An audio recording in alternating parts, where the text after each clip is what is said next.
الرحمن الرحیم یسبح للہ ما فی السماوات وما فی الارض الملک القدوس العزیز الحکیم هو الذی بعث فی الامیین رسولا منہم یتلو علیہم آیاتہ ویزکیہم ویعلمہم الکتاب والحکمہ۔ اب دیکھیے آپ، جیسے وہ آیت 3 دفعہ آ چکی تھی، یہ چوتھی مرتبہ آ رہی ہے۔ وہ بنیادی طریقہ کار کیا تھا؟ قرآن کی تلاوت۔ قرآن اس مقناطیس کے مانند تھا کہ جس کے اندر جس کی روح بیدار ہے اس کو کھینچ لے گا۔ یہ ہے آپ کا آلہ دعوت۔ اب آپ کے پاس وہ آ گئے جو سلیم الفطرت، کسی درجے میں سلام، جن کی زیادہ سلیم الفطرت اور زیادہ جو ہے وہ فوراً آ گئے۔ کچھ کو تھوڑا سا وقت لگا، پھر کچھ اور وقت لگا، کچھ اور وقت لگا، تو 12 برس میں مکے کی جو ہے وہ ہانڈی کے اندر پوری طرح بلو کر نکال لیا گیا۔ اور جو نکالا پھر ان کی تربیت، ان کی تعلیم اسی کتاب سے، حکمت قرآن پر بیس کر رہا ہے سارا پروسیس۔ تربیت بھی قرآن سے، تزکیہ بھی قرآن سے، دعوت بھی قرآن سے، تذکیر بھی قرآن سے، تبشیر بھی قرآن سے، انذار بھی قرآن سے۔ تذکیر، انذار، تبشیر، اس سے دعوت ہو گئی، اور شفاء لما فی الصدور، دل کے اندر کے جو روگ ہے ان کا علاج ہے۔ یہ دل کا روگ ہے کیا؟ دنیا کی محبت، اللہ خیر صلی اللہ، مال کی محبت، اولاد کی محبت، سب کیا ہے؟ ہاتھی کے پاؤں میں سب کے پاؤں دنیا کی محبت۔ یہ قرآن نکال دیتا ہے۔ هو الذی بعث فی الامیین رسولا منہم، وہی ہے جس نے بھیجا، اٹھایا امیین میں سے ایک رسول، انہی میں سے۔ یتلو علیہم آیاتہ، ان کو پڑھ کر سناتا ہے اللہ کی آیات۔ یہ وہ مقناطیس۔ وَيُزَكِّيهِمْ وَيُعَلِّمُهُمُ الْكِتَابَ، وہ تزکیہ کر رہا ہے۔ تلاوت آیات کے ذریعے سے غلط نظریات ختم ہوئے، غلط نظریات ختم ہوئے۔ ان غلط نظریات پر جن ہمارے اعمال کی بنیاد تھی، ہر عمل کے پیچھے کوئی نظریہ ہے، کوئی ویلیو ہے جو آپ کے ذہن میں ہے، جس کے تحت آپ کوئی بھاگ دوڑ کر رہے ہیں، کوئی عمل کر رہے ہیں۔ وہ ویلیو غلط ہے تو عمل غلط ہوگا، ویلیو صحیح عمل صحیح ہوگا۔ قرآن نے ویلیو آپ کی صحیح کر دی، تو گویا کہ اب یہ برے اعمال، بری عادات، یہ جیسے پت جھڑ میں پتے جھڑ جاتے ہیں، خود ہی جھڑ جائیں گے۔ کیسے ہو جائیں گے؟ اندر سے تو غذا ہی نہیں مل رہی، اندر تو جڑ ختم ہو گئی ان کی۔ یہ ہے تزکیہ۔ اور پھر تعلیم کتاب و حکمت، اب انہیں سکھاؤ، احکام دو، اور بڑی گہری بصیرت والی باتیں بھی سکھاؤ۔ وہ سب کے لیے نہیں ہے۔ اس کو وہ کہتے ہیں، جیسے کہ ہمارے ہاں عربی مدارس میں بھی اب ہے شعبہ تخصص۔ فارغ التحصیل تو تم ہو گئے، اب تخصص کرو۔ یہ اصل میں تعلیم حکمت جو ہے، یہ محمد الرسول اللہ کی تعلیم کا اور تربیت کا شعبہ تخصص ہے۔ یہ سب کے بس کا روگ نہیں۔ وَمَن يُؤْتَ الْحِكْمَةَ فَقَدْ أُوتِيَ خَيْرًا كَثِيرًا يُؤْتِي الْحِكْمَةَ مَن يَشَاءُ وَمَن يُؤْتَ الْحِكْمَةَ فَقَدْ أُوتِيَ خَيْرًا كَثِيرًا۔ یہ اللہ تعالیٰ کسی کسی کو صلاحیت دیتا ہے۔ اس سے پہلے تو وہ کھلی گمراہی میں تھے۔ وَآخَرِينَ مِنْهُمْ، اور محمد کو بھیجا ہے اللہ نے صرف امیین کے لیے نہیں، اوروں کے لیے بھی جو ہے تو انہی میں سے پوٹینشلی، لما يلحقوا بهم، ابھی ان میں شامل نہیں ہوئے۔ حضور سے ان کے بارے میں پوچھا گیا، حضور نے مجلس میں بیٹھے ہوئے تھے، سلمان فارسی ان کے کندھے پر ہاتھ رکھا، فرمایا حکمت اگر سریا پر بھی ہوگی تو اس کی قوم کا کوئی شخص اسے لے آئے گا۔ اور کم سے کم یہ کہ تمام جو حنفی مسلمان علماء وہ سمجھتے ہیں کہ اس حضور کی حدیث کا مصداق امام ابو حنیفہ ہے رحمۃ اللہ علیہ۔ بہرحال اس میں کوئی شک نہیں کہ ایرانی قوم جو ہے بحیثیت مجموعی بہت ذہین، فطین، فلاسفر ایک سے ایک بڑھ کر، متکلم سارے کے سارے ایرانی ہیں۔ یہ ساری چیزیں ان کے ہاں فلسفہ، منطق، دو چیزیں کی گھٹی میں۔ 3 مراکز رہے ہیں دنیا میں فلسفہ اور منطق کے، ہندوستان، ایران، یونان، 3 ہے۔ نمبر 2 پہ جرمنی آ جائے گا، اس لیے کہ وہ بھی ایرینز ہیں۔ یہ ایرینز ہیں، یہ حام کی نسل ہے میری تحقیق کے مطابق۔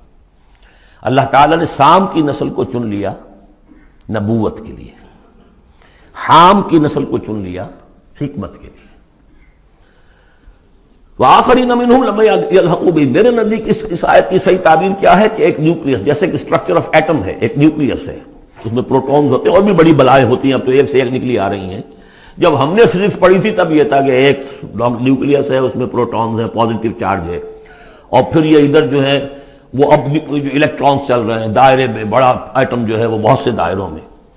تو نیوکلیس اس امت کا امیین، بنو اسماعیل، اور ان کے تابع اہل عرب مشرکین، یہ نیوکلیس۔ پھر سب سے پہلے ایرانی آ گئے، پہلا جو ہے نیوٹرون الیکٹران ایرانیوں کا ہے۔ پھر رومی آ گئے، کچھ آ گئے ادھر سے، کچھ قبطی آ گئے ایجپشنز، ادھر سے آگے آپ بڑھے تو ہندی آ گئے، سندھی آ گئے، پہلے سندھی آئے پھر ہندی آئے، یہ سب ہیں اب مختلف دائرے، یہ بڑھتا جا رہا ہے۔ لیکن نیوکلیس امیین اور باقی سب آخرین۔ امیین میں سے چونکہ خود حضور تھے لہذا ان پر اتمام حجت آخری درجے میں ہو گئی، لہذا ان کے لیے کوئی رعایت نہیں تھی، اگر ایمان نہیں لائیں گے تو قتل کر دیے جائیں۔ یہ سورہ توبہ میں ہم پڑھ چکے ہیں۔ آخرین کے لیے رعایت یہ ہے کہ چاہیں تو اسلام لائیں چاہیں تو نہ لائیں، یہودی رہیں، عیسائی رہیں، کوئی رہیں، مجوسی رہیں، ہندو رہیں، سکھ رہیں، پارسی رہیں، جو چاہیں رہیں، لیکن نظام اسلام کا ہوگا، غلبہ اللہ کا ہوگا، دین ہم قائم کریں گے، تم رہو اپنے طور پر جو ہندو رہو، جو چاہو رہو۔ وآخرین منہم لما یلحقوا بہم وہو العزیز الحکیم، اور وہ عزیز ہے اور حکیم ہے۔ ذالک فضل اللہ یؤتیہ من یشاء، یہ اللہ کا فضل ہے، وہ دیتا ہے جسے چاہتا ہے، اللہ کا فضل ہے۔ اس فضل کے بڑے درجے ہیں۔ سورہ بنی اسرائیل میں آیت پڑھی، ان فضلہ کان علیک کبیرا، حضور سے خطاب ہے، سب سے بڑا فضل، سب سے بڑا فضل، سب سے بڑا فضل اس پوری کائنات میں محمد رسول اللہ پر ہوا۔ اگرچہ ان کا فضل کس طور سے ہوا ہے وہ آپ دیکھ لیجئے، ماریں پڑی ہیں، پتھراؤ ہوا ہے، خون کے دھارے چھوٹے ہیں۔ اللہ کا فضل جو ہے دنیا میں وہ ناز و نام نہیں ہے، عیش نہیں ہے، آرام نہیں ہے۔ جس میں سب سے بڑا فضل تھا اسے یتیم پیدا کیا، پوسٹیومس پیدا بھی ہوا باپ کے فوت ہونے کے بعد، بالکل مفلس قلاش۔ وہ تو دائی حلیمہ کو کوئی اور بچہ ملا نہیں تھا تو قرۂ فال بنا میں من دیوانہ زدن ہو گیا معاملہ، ورنہ لوگ جاتے تھے، اچھے کھاتے پیتے گھرانوں کے بچے لیتے تھے، یتیم کو کون لے جائے گا؟ لیکن وہ یتیم پھر کیا بنا؟ در یتیم۔ وَوَجَدَكَ ضَالًّا فَهَدَىٰ وَوَجَدَكَ عَائِلًا فَأَغْنَىٰ أَلَمْ يَجِدْكَ يَتِيمًا فَآوَىٰ۔ پھر جو کچھ ہوا ہے سخت، آپ کا جو نوجوانی کا دور ہے، سخت مشقت مزدوری۔ آپ کہتے ہیں میں قریش کی بھیڑیں بکریاں چند ٹکوں کی مزدوری پر چلایا کرتا تھا، قرارید، درہم و دینار نہیں، قرارید، ٹکے پیسے۔ بہرحال یہ دنیا کا معاملہ اور ہے۔ فرمایا وآخرین منہم لما یلحقوا بہم وہو العزیز الحکیم، ذالک فضل اللہ، یہ میں بیان کر رہا تھا، فضل کبیر بلکہ فضل اکبر تو ہوا حضور پر۔ پھر جو بھی محمد کے دامن سے وابستہ ہو گیا، بہت بڑا فضل ہے۔ چاہے اللہ نے ہمیں پیدائشی طور پر یہ فضل دے دیا ہے، ہم اس فضیلت کا قدر نہ کریں اور وہ پھر راندہ درگاہ حق ہو جائے، وہ دوسری بات ہے، اللہ نے تو دیا۔ بل اللہ یمن علیکم ان ہداکم للایمان، تمہیں اس راستے پر ڈال دیا ہے اللہ کے بندو، تمہیں پیدا کیا وہاں جہاں تم نے پیدا ہوتے کال میں اذان سنی ہے اور دوسرے کال میں اقامت سنی ہے، اس سے بڑا فضل کیا ہوگا؟ لیکن تم نے اس کی ناقدری کی تو یہ دوسرا بات ہے۔ ذالک فضل اللہ یؤتیہ من یشاء واللہ ذو الفضل العظیم، اللہ بڑے فضل والا ہے۔ لیکن یہ کہ اب یہ جو پروسیس تھا، جو محمد رسول اللہ کا اعلی انقلاب تھا، قرآن، اب محمد تو جا رہے ہیں صلی اللہ علیہ وسلم، یہ پروسیس آگے کون جاری رکھے گا؟ نبی تو کوئی اور آنا نہیں۔ لہذا حضور نے کہا خطبہ حجۃ الوداع میں، قد ترکت فیکم ما ان تمسکتم بہ او اعتصمتم بہ لن تضلوا ابدا کتاب اللہ، میں چھوڑ کر جا رہا ہوں، یہ محمد کے قائم مقام ہے، یہ قرآن، یہ عصائے موسیٰ سے 100 گنا بڑا معجزہ ہے۔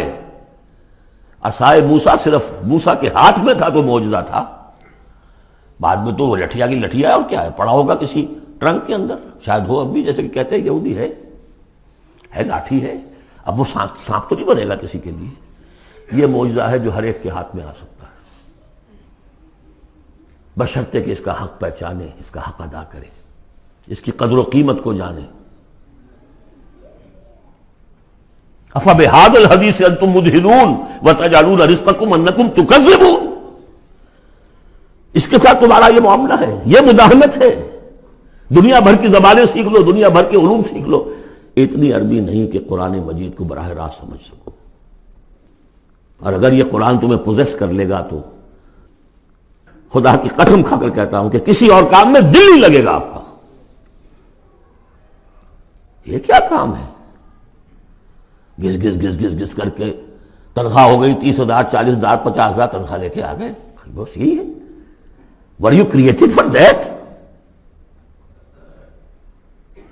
ابراہیم بن ادم کا آپ نے سنا ہوگا نام. بادشاہ تھے کسی علاقے کے، شکار پر گئے ہوئے تھے، تو وہاں کہیں آواز انہیں سنائی دی، کسی فرشتے کی تھی یا یہ کہ خود ان کے اپنے دل کی آواز تھی. یا ابراہیم لہذا خلقت ام لہذا امرت. اے ابراہیم سوچو، کیا اس کام کے لیے تمہیں پیدا کیا گیا تھا؟ کیا تم اس کام کے لیے پیدا کیے گئے تھے اور تمہیں اس کام کا حکم ہوا تھا شکار کرو جا کر؟ بس وہی سے کایا پلٹ ہوئی. تو سوچنے کی بات ہے. اب ترتیب بتا رہا تھا اصل میں، ورنہ بات لمبی ہو جائے گی، کہ اب یہ قرآن کے بارے میں تمہارا طرز عمل کیا ہوگا. تصویر دکھائی جا رہی ہے پھر سابقہ امت کی، انہیں بھی ہم نے دی تھی کتاب تورات.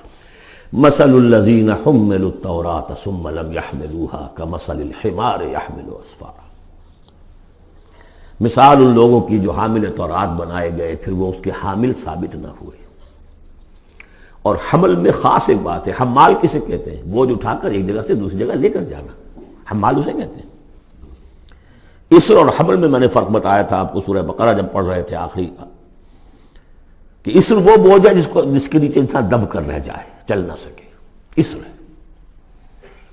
اور حمل وہ ہے جس کو لے کر چل سکے. اب عورت کا بھی حمل ہوتا ہے، وہ لے کر چلتی ہے. بہرحال جب ایڈوانس پریگننسی ہوتی ہے، دکھ تو ہے، تکلیف ہے، وہنن علی وہنن تو ہے، چل سکتی ہے. اسی طرح حمال ہے، وہ لے کے جا رہا ہے. تو حمل التوراۃ، یہ اللہ تعالیٰ جس کو کتاب دیتا ہے، حامل بناتا ہے، اس کے ذمے سے پہنچاؤ. لتبیننہ، تمہارا فرض ہے اسے واضح کرو، اسے عام کرو. یا اہل القرآن، حضور نے فرمایا ہے قرآن والوں، لا تتوسط. ایک ذہنی سہارا ہمارے پاس اللہ کی کتاب ہے. 40 من سونا ہم نے لگا دیا ہے اس قرآن کو تاروں سے لکھنے پر. معلوم ہے آپ کو، رکھا ہوا ہے ہمارے ہاں، ایوبی دور کی یادگار. بہرحال قرآن مجید کے حامل بنائے گئے تھے اس لیے کہ اوروں تک پہنچاؤ. ثم لم يحملوها، انہوں نے نہیں اٹھایا. کمثل الحمار، ان گدھوں کے مانند ہیں. يحمل اسفارا، جو کتابوں کا بوجھ پھر اٹھائے پھر رہا. مکالمات فلاطن بھی لکھ دیجئے آپ، باندھ کر گشڑی رکھ دے، انسائکلوپیڈیا برٹانی کا پورا رکھ دے، گدھے کو کیا فائدہ اس سے. مثل القوم الذین کذبوا بآیات اللہ، مثال اس قوم کی جس نے اللہ کی آیات کو جھٹلایا. بے صاحب بہت بری ہے. اب یہ جھٹلانا میں پہلے واضح کر چکا ہوں سورہ واقعہ پڑھتے ہوئے. یہ جھٹلانا ہے، یہ ہمارا قرآن کو جھٹلا رہے ہیں ہم اپنے عمل سے. ایک شخص آپ سے پوچھے گا آپ قرآن کو اللہ کا کتاب مان لیا؟ میں مانتا ہوں. آپ نے کبھی پڑھا اس کو؟ آپ 7 سمندر کا سفر پار کر کے یہاں MBA کرنے تشریف لے آئے ہیں امریکہ میں. MBA معلوم ہوتا ہے کہ کوئی پتہ نہیں، کوئی جنت کی کوئی سیٹ ہے، کیا ہے. قرآن آپ نے نہیں پڑھا تو کیسا ایمان ہے آپ کا قرآن پر؟ کیا جواب دیں گے؟ تکذیب کر رہے ہیں اپنے عمل سے. بئس مثل القوم الذین کذبوا بآیات اللہ واللہ لا یہدی القوم الظالمین. اللہ ایسے ظالموں کو زبردستی تو ہدایت نہیں دیتا. اللہ کی ہدایت ایسی گھٹیا شے تو نہیں ہے، اتنی حقیر شے تو نہیں ہے. اب دیکھیے 4 آیتیں، یہ یہاں پر بھی 4 4 جمع 3 کی تقسیم ہے. 4 آیتیں پوری ہو گئی تھی. حضور کی بعثت 2 میں ہے. امیین نیوکلیس ہے، آخرین سب الیکٹرانز ہیں اس کے چاروں طرف. یہ ملٹی نیشنل امت ہے. ملٹی نیشنل فرمز تو آپ کو معلوم ہے، ملٹی نیشنل. جبکہ سابق جو امت تھی بنی اسرائیل، وہ یونی ریشیل، ایک نسل کی. یونی ریشیل، یونی نیشنل، یہ multi racial, multi national. Hindi بھی، فارسی بھی، ایرانی بھی، ترک بھی، چینی بھی. اب تو دنیا کا میں نہیں سمجھتا کہ کوئی قوم رہ گئی ہو، کوئی نسل رہ گئی ہو جس میں کچھ نہ کچھ مسلمان موجود نہ ہوں. اور دوسری بات یہ کہ حضور کا بنیادی کیا ہے؟ اعلیٰ دعوت، اعلیٰ تربیت، جس سے کہ مردان کار تیار کیے جو جہاد اور قتال کریں گے، وہ ہے قرآن. اب آگے 4 آیتوں میں وہ جو طرز عمل ہمارا ہو گیا اس کی تصویر دکھائی جا رہی ہے بنی اسرائیل کے طرز عمل میں. مثل الذین حملوا التوراة ثم لم يحملوها كمثل الحمار يحمل اسفارا بئس مثل القوم الذین كذبوا بآیات اللہ واللہ لا يهدی القوم الظالمین. اس کے بعد نتیجہ کیا نکلتا ہے؟ جو آیات الہیہ سے رشتہ ٹوٹے گا تو سہارا کیا چیز رہ جائے گی؟ ہم تو اللہ کے چہیتے ہیں، لاڈلے ہیں، ہمیں تو جہنم میں کوئی جھونک ہی نہیں سکتا. جھونکے گا بھی تو دوسروں کی آنکھ میں دھول جھونکنے کے لیے چند دن کے لیے، ہمیں بھی ڈال کے فوراً نکال لیں. اللہ کو بھی چوری کرنی ہے، خیانت کرنی ہے، ہمارے لیے کرنی ہے. اور ہم جیسے بھی کچھ ہیں، جو بھی کچھ ہیں، زانی ہیں، شرابی ہیں، جو بھی کچھ ہیں، لیکن تیرے محبوب کی امت میں، جب تیرے محبوب کی امت میں ہے سیلویشن از گارنٹیڈ، شفاعت تو ملنی ہی ملنی ہے. بہت زیادہ کرنا ہے تو کسی بزرگ کی مزار پہ دیگے بھی چڑھا ہے، بس اور کیا لیں گے. یہ ہے وہ سارا معاملہ، یہ ہے وہ امانی، یہ ہے وہ من گھڑت خیالات، یہ ہے وہ وشفل تھنکنگ سے جو عقیدوں کی شکل بن جاتی ہے، جس کی وجہ سے عمل سے، وہ جو اقبال نے کہا کہ پتہ نہیں نام کیا ہے اس کا، خدا فریبی کہ خود فریبی، عمل سے فارغ ہوا مسلمان بنا کے تقدیر کا بہانہ. وہ تقدیر کی بجائے آپ یہاں یہ عقائد جوڑ لیجئے تو پھر عمل کی کیا ضرورت ہے؟ بے وقوف ہوگا جو عمل کرے. رشوت نہ لے، عیش نہ کرائے بچوں کو، بے وقوف ہے، احمق ہے، پاگل ہے. قل یا ایھا الذین ھادوا ان زعمتم انکم اولیاء للہ من دون الناس، کہہ دیجئے اے نبی، اے وہ لوگو جو یہودی ہو گئے ہو، اگر تمہارا واقعی یہ گمان ہے کہ تم اللہ کے دوست اور اللہ تمہارا دوست ہے. ان زعمتم، زوم کا لفظ اردو میں بھی بولتے ہیں خیال خام کے لیے، بڑا زوم ہو گیا اسے. ان زعمتم، اگر تمہیں یہ خیال خام لاحق ہو گیا ہے، انکم اولیاء للہ من دون الناس فتمنوا الموت ان کنتم صادقین، یہ سورہ بقرہ میں آ چکا مضمون. اگر ایسے واقعی خیال ہے تو تمہیں موت کی تمنا کرنی چاہیے. دوست سے ملنے کی آرزو ہوتی ہے یا ہجر کی؟ وصال چاہیے یا ہجر چاہیے؟ ولا يتمنونه ابدا بما قدمت ایدیہم، یہ ہرگز تمنا نہیں کر سکتے موت کی. کیوں؟ بسبب اس کے جو ان کے ہاتھ آگے بھیج چکے ہیں. انہیں معلوم ہے ہم نے کیا کرتوت آگے بھیجے. بل الانسان علی نفسہ بصیرہ، انسان کو خود معلوم ہے کہ میں کیا کچھ بھیج چکا ہوں، کیا کیا کمائیاں کی ہیں، کیا کیا حرام خوریاں کی ہیں. وہ سارے کے سارے جو ہیں وہ تو آگے بھیجے ہوئے ہیں. واللہ علیم بالظالمین، اللہ ان ظالموں سے خوب واقف ہے. قل، اے نبی ان سے کہہ دیجئے، ان الموت الذی تفرون منہ فانہ ملاقیکم، وہ موت جس سے تم بھاگتے ہو وہ تم سے ملاقات خود فرما لے گی. تم بھاگتے رہو، انہ ملاقیکم، وہ آن کھڑی ہوگی سامنے. ثم تردون الی عالم الغیب والشہادہ، پھر تمہیں لوٹا دیا جائے گا اس ہستی کی طرف جو غیب اور شہادہ سب کا جاننے والا ہے. جو تمہارے سامنے ہے اس کا بھی، جو تمہارے پیچھے ہے اس کا بھی، جو بحیثیت نوع انسانی تمہارے لیے کھول دیا گیا اس کا بھی، اور جو تمہارے سے غیب میں رکھ دیا گیا اس کا بھی. فَيُنَبِّئُكُم بِمَا كُنتُمْ تَعْمَلُونَ، پھر وہ تمہیں جتلا دے گا جو کچھ تم کرتے رہے تھے. یہ دوسرا حصہ ہو گیا 4 آیات کا.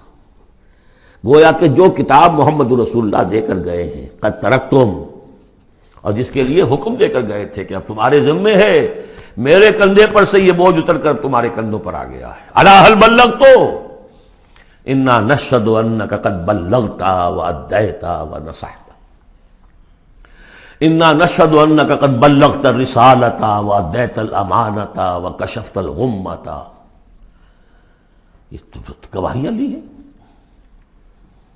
اس کے بعد اللہم اشہد، اللہم اشہد، اللہ تو بھی گواہ رہے، یہ مان رہے ہیں. اور پھر فَلْيُبَلِّغِ الشَّاهِدُ الْغَائِبَ، ایک سائی آف ریلیف. میرے کندھے پر جو بوجھ تھا، اِنَّا سَنُلْقِي عَلَيْكَ قَوْلًا ثَقِيلًا، آج وہ بوجھ میرے کندھے سے اتر گیا، لیکن تمہارے کندھوں پر آ گیا. مجھے تو صرف امیین تک یہ فرض براہ راست انجام دینا تھا، تمہیں پوری نوع انسانی تک انجام دینا ہے۔ Heavy burden,